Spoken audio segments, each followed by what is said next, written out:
Hello, नमस्ते। आशा है सभी लोग लॉकडाउन का पालन कर रहे होंगे। मैं भी कर रही हूँ, आप भी करिए। Stay safe. चलिए, आज मुझे आपको अध्याय 2 उपभोक्ता के व्यवहार का सिद्धांत का मांग वाला पोर्शन समझाना है। तो सबसे पहले बच्चों हम ये समझें कि मांग किसे कहते हैं। तो मांग का आशय, आप कभी आपके दिमाग में ये ज़रूर आता होगा कि मांग मतलब हमने अपने मम्मी पापा से जो मांग की वो मांग है, सिंपल। लेकिन मांग वो नहीं होती है ना। जब हम अर्थशास्त्र की बात करते हैं तो मांग का आशय ये नहीं है। मांग का आशय ये होता है कि कोई भी वस्तु जो बिकने के लिए मार्केट में आई है और वो बिकी, जितनी मात्रा उसकी बिकी है ना, वो एक्चुअल में मांग हुई है। अब इसको हम सीधे सीधे समझें कि मांग का मतलब क्या है। तो मांग का मतलब ये होता है कि एक उपभोक्ता जो होता है वो किसी निश्चित मूल्य पर, एक निश्चित मूल्य होता है और उस निश्चित मूल्य पर वो किसी वस्तु को खरीदता है। तो वो मात्रा जो है वो मांग कहलाएगी। ठीक है, आप मार्केट गए और आपने मार्केट में जाकर किसी वस्तु को खरीदा, तो वो जो खरीदी की गई है आपके द्वारा, सिर्फ उतना ही हिस्सा वो मांग कहलाएगा। ठीक है, तो अब मांग जो है उसको, मांग के जो तत्व हैं वो 3 तत्व हैं मांग के। एक सबसे पहला इच्छा। आप किसी भी वस्तु को खरीदने जाएंगे उसके पहले निश्चित रूप से आपके मन में इच्छा का होना जरूरी है। इच्छा होनी चाहिए, पहली चीज़। दूसरी चीज़ क्या होनी चाहिए, आपके पास में धन होना चाहिए, है ना। कि आपके पास अगर धन है तभी आप कुछ खरीदने की क्षमता रख पाएंगे। ठीक है, तो धन का होना बहुत ज़रूरी है। तीसरा आवश्यक तत्व है मांग का, धन को व्यय करने की तत्परता। आपके पास में धन तो है लेकिन आप उसे व्यय ही नहीं कर रहे हैं। अगर व्यय नहीं करेंगे तो आप अपनी आवश्यक वस्तु, अपनी इच्छित वस्तु को खरीद नहीं पाएंगे, उसका क्रय नहीं कर पाएंगे। तो ये हमारी मांग की श्रेणी में नहीं आएगा। तो इसका मतलब है कि धन जो हमारे पास उपलब्ध है वो धन को व्यय भी करना जरूरी है, तभी ये मांग कहलाएगा।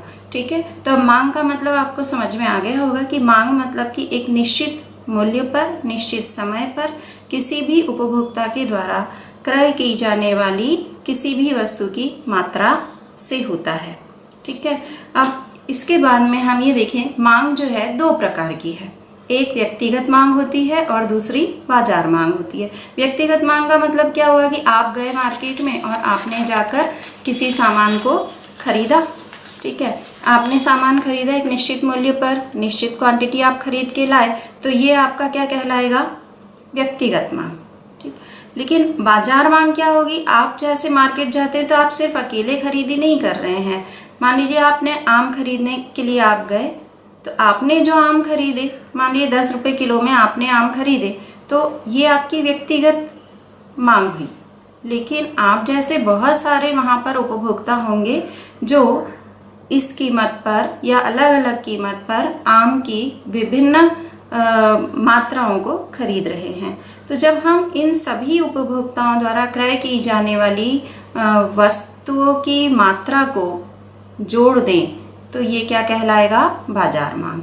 ठीक है, तो अब बाजार मांग और व्यक्तिगत मांग, ये 2 प्रकार की मांग हो गई। इसके बाद में हम इसे एक तालिका के रूप में प्रस्तुत करते हैं। क्वेश्चन आता है जनरली कि व्यक्तिगत मांग तालिका क्या है, बाजार मांग तालिका क्या है।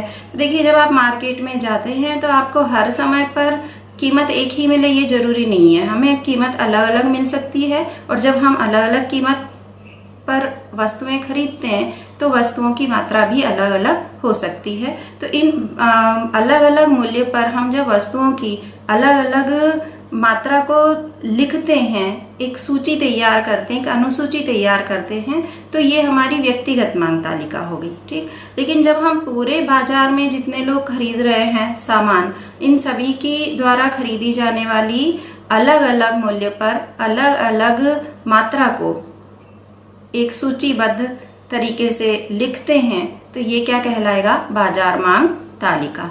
ठीक है, हमने जो आप सामने चित्र देख रहे हैं उसमें मैंने आपको एक एग्जाम्पल सेट करके समझाने की कोशिश की है। एक व्यक्ति है जो राम है और एक मोहन है। ठीक। तो ये दो हमारे व्यक्तिगत इकाइयाँ हो जाती हैं। राम एक अलग यूनिट है और मोहन एक अलग यूनिट है। मूल्य जो है आम का, आम खरीदने जा रहे हैं, 8 रुपये मूल्य जब है उस समय पर मोहन 4 किलो आम खरीदता है। जब मूल्य कम होता है 7 रुपये तो मोहन अपनी मांग की मात्रा को बढ़ाकर 6 कर देता है। उसी प्रकार जब मूल्य और कम होता है, घटकर 6 हो जाता है, तो राम अपनी मात्रा को बढ़ाकर 8 कर देता है। और जब मूल्य और कम होकर 5 हो जाता है तो राम अपनी मात्रा को बढ़ाकर 10 कर देता है। ठीक। अब ये तो हो गया सिर्फ राम की मांग तालिका, मतलब ये व्यक्तिगत मांग तालिका हुई किसकी? राम की। ऐसे ही अब हम आते हैं मोहन की मांग तालिका पर। तो मोहन 8 रुपये के कीमत पर 5 किलो आम खरीदता है। मूल्य कम होने पर 7 होने पर वह 6 किलो आम खरीदता है। और जब मूल्य और कम होता है 6 हो जाता है तो वो 7 किलो आम खरीदता है। जब और कम होता है 5 किलो होता है 5 रुपये किलो होता है आम, उस समय पर वह आम की 8 किलो की मात्रा खरीदता है। ये मोहन की व्यक्तिगत मांग तालिका हुई। ठीक। तो ये दोनों मांग तालिकाओं में हमें एक कॉमन चीज़ समझ में आ रही है कि जैसे जैसे मूल्य में कमी होती है वैसे वैसे मांगी जाने वाली मात्रा में वृद्धि हो रही है। ठीक है। तो ये तो एक नियम बनेगा, इसके बारे में हम आगे डिस्कस करने वाले हैं। अब हम आते हैं, हमने व्यक्तिगत मांग तालिका को समझ लिया है ना। अब हम इन्हीं को जोड़ देते हैं। मैंने सिर्फ 2 ही लोगों को जोड़ा है। बाजार में बहुत सारे उपभोक्ता होते हैं, हम 3 ले सकते हैं, 4 ले सकते हैं, काफ़ी उपभोक्ता होते हैं। उन सबके द्वारा क्रय की जाने वाली मात्राओं को हमें जोड़ना है। ठीक।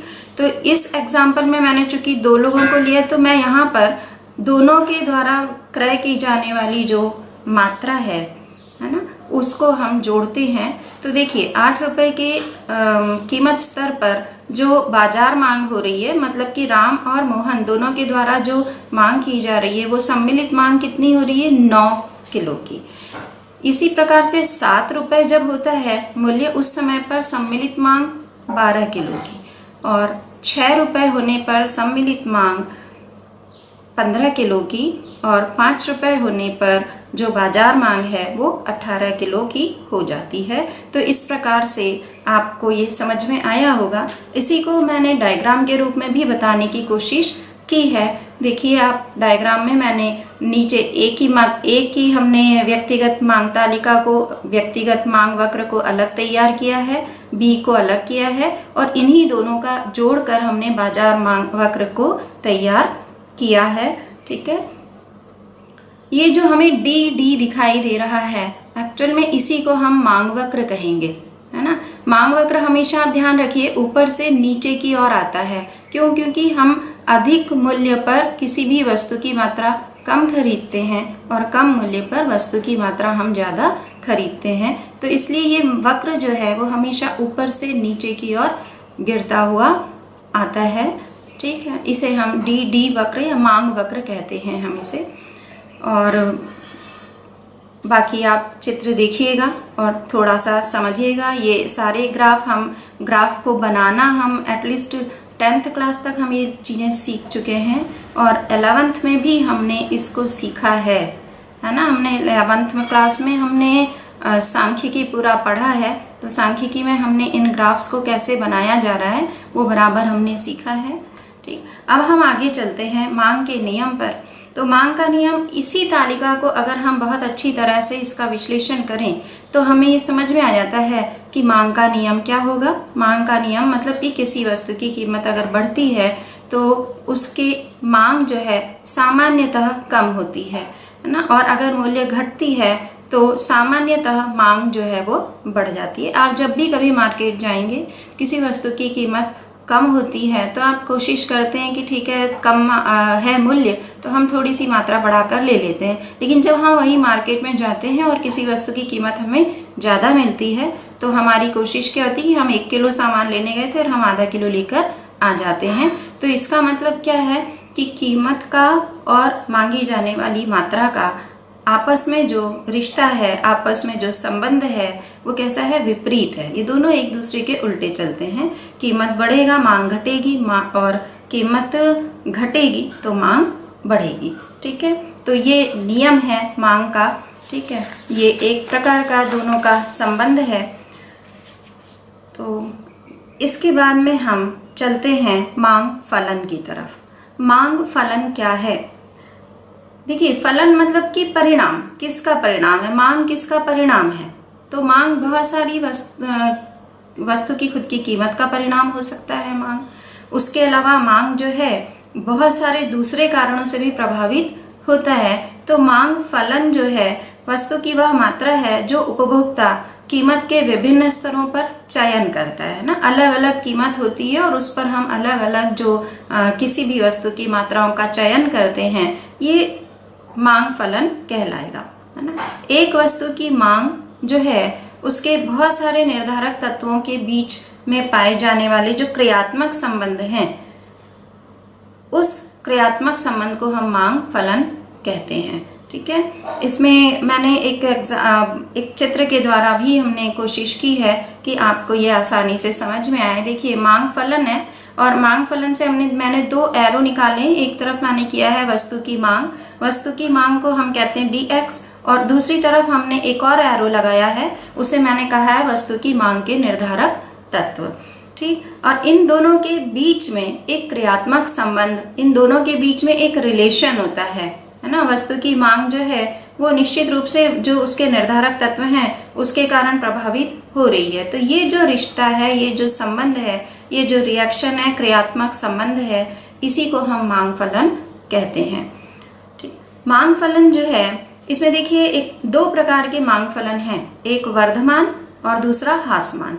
वर्धमान का मतलब बढ़ता हुआ, ऊपर की ओर बढ़ता, प्रगतिशील है ये। जो हमें वक्र मिलता है, वो जो रेखा मिलती है हमें मांग की, वो हमें ऊपर की ओर दिखाई देगी वर्धमान में। और जब हम ह्रासमान की बात करते हैं तो ह्रासमान में यही रेखा जो मांग की रेखा है, जो मांग वक्र है, वो ऊपर से नीचे की ओर आता हुआ होता है। ठीक है, जैसे इसमें मैंने एक एग्जाम्पल इसमें भी दिया है और ये एग्जाम्पल हमारी NCERT की बुक का ही है। तो वर्धमान, इसमें दो वस्तुएं हैं, एक x है और एक y है ना। वर्धमान मांग फलन को मैं बता रही हूँ। वर्धमान मांग फलन में देखिए, जो x वस्तु है उसका मूल्य जब 0 होता है उस समय पर y वस्तु जो है उसका मूल्य 10 होता है। ठीक, अब जैसे ही x वस्तु का मूल्य 1 होता है वैसे ही y वस्तु जो है उसके मूल्य में भी वृद्धि हो जाती है। ठीक, वो बढ़कर 15 हो जाता है। 2 जब होता है x वस्तु का मूल्य, उस समय पर जो मूल्य है y वस्तु का वो और बढ़ जाता है, वो बढ़कर 18 हो जाता है।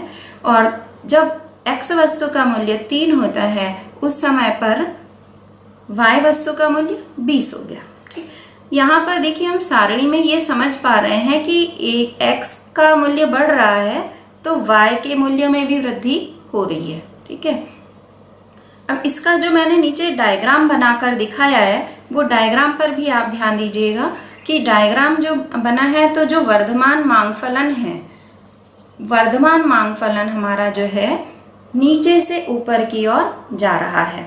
ठीक है, तो ये वर्धमान है, ऊपर की तरफ जाता हुआ। इसी का जस्ट अपोजिट हो जाता है ह्रासमान। ह्रासमान मतलब ऊपर से नीचे आ रहा है। ठीक, तो इसमें देखिए, इसमें भी एक एग्जाम्पल है। 2 वस्तुएं यहाँ पर भी हैं, इसमें एक वस्तु x और एक वस्तु y है। अब ये सारणी जो है हमें पहले वाली सारणी से बिल्कुल अलग दिखाई देती है ना। इसमें 0 जब वस्तु का मूल्य होता है उस समय पर y वस्तु का मूल्य 100 है। जब x वस्तु का मूल्य 5 होता है उस समय पर y वस्तु का मूल्य 90 है। जब x वस्तु का मूल्य 10 होता है तब y वस्तु का मूल्य 70 हो जाता है। और जब x वस्तु का मूल्य 20 होता है तब y वस्तु का मूल्य 40 हो जाता है। यहाँ हम ये देखें कि जैसे जैसे x वस्तु के मूल्यों में वृद्धि होती है वैसे वैसे y वस्तु के मूल्यों में कमी आ रही है ना। तो ये जो कमी आ रही है, यही कमी हमें ह्रासमान मांग फलन को बताती है। तो ये मांग फलन हमेशा ऊपर से नीचे की ओर आएगा। ठीक है, अब ये मेरे ख्याल यहाँ तक आपको थोड़ा सा समझ में आ चुका होगा। इसके बाद में हम चलते हैं उपभोक्ता कि जो वस्तु की मांग के और निर्धारक तत्व हैं जो मांग फलन को प्रभावित करते हैं या जो मांग फलन को निर्धारित करते हैं, जो मेरी डिमांड को निर्धारित करते हैं, तो वो कौन कौन से तत्व हैं और उन्हें हम किस रूप में लिख सकते हैं ना। तो उपभोक्ता की मांग को अगर हम सिर्फ कीमत के रूप में, फलन के रूप में बताना चाहते हैं तो उसका फार्मूला हमारा होगा x इक्वल टू f और इन ब्रैकेट p। यहाँ x का मतलब डिमांड होता है और f मतलब फलन और p मतलब होता है प्राइस, कीमत। ठीक है, और अब ये तो हो गया सिर्फ कीमत वाला फलन। इसके बाद में हम दूसरी भी बहुत सारी बातें हैं जिसके कारण हमें ये फलन प्रभावित होता दिखाई देता है। तो अन्य बातें कौन कौन सी हैं ये समझिए। अन्य बातों में वस्तु की खुद की कीमत तो हो गई, दूसरा वस्तु की खुद की कीमत जो है वो भी निश्चित रूप से मांग को प्रभावित करती है ना। वस्तु की कीमत अगर बढ़ेगी तो संबंधित वस्तु की मांग कम हो जाएगी, वस्तु की कीमत अगर घटेगी तो संबंधित वस्तु की मांग बढ़ जाएगी। ये सामान्य नियम है मांग का। ठीक, फिर उसके बाद में एक और है कि संबंधित वस्तुओं की कीमत। संबंधित वस्तु जो होती हैं, संबंधित वस्तुएं दो प्रकार की हैं, एक पूरक वस्तु है और दूसरी स्थानापन्न वस्तु है ना। पूरक वस्तु और स्थानापन्न वस्तु हम आगे और डिटेल में पढ़ने वाले हैं। इसके अलावा जो निर्धारक तत्व है उसमें एक और है उपभोक्ता की आय। अगर उपभोक्ता की आय बढ़ती है तो उसके द्वारा मांगी जाने वाली वस्तु की मात्रा और वस्तु की किस्म दोनों में परिवर्तन आता है। तो इसका मतलब यह भी वस्तु की मांग को प्रभावित करेगी, है ना। आय अगर बढ़ी तो सामान्यतः हम यही समझेंगे कि आय बढ़ने पर वस्तु की मांग बढ़ जाएगी, लेकिन ये जरूरी नहीं है कि वो वस्तु की मांग बदले, वस्तु की मांग बढ़ेगी। हो सकता है कि मांग का स्वरूप ही बदल जाए। ठीक है, फिर इसके बाद उपभोक्ता की पसंद।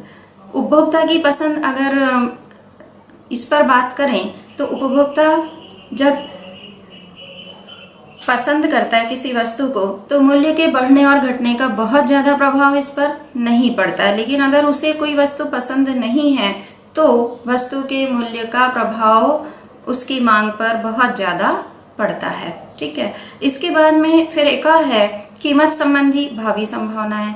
अगर भविष्य में ऐसी आशंका है कि कीमत बढ़ सकती है तो वर्तमान में अचानक से वस्तुओं की मांग क्या होगी, बढ़ जाएगी।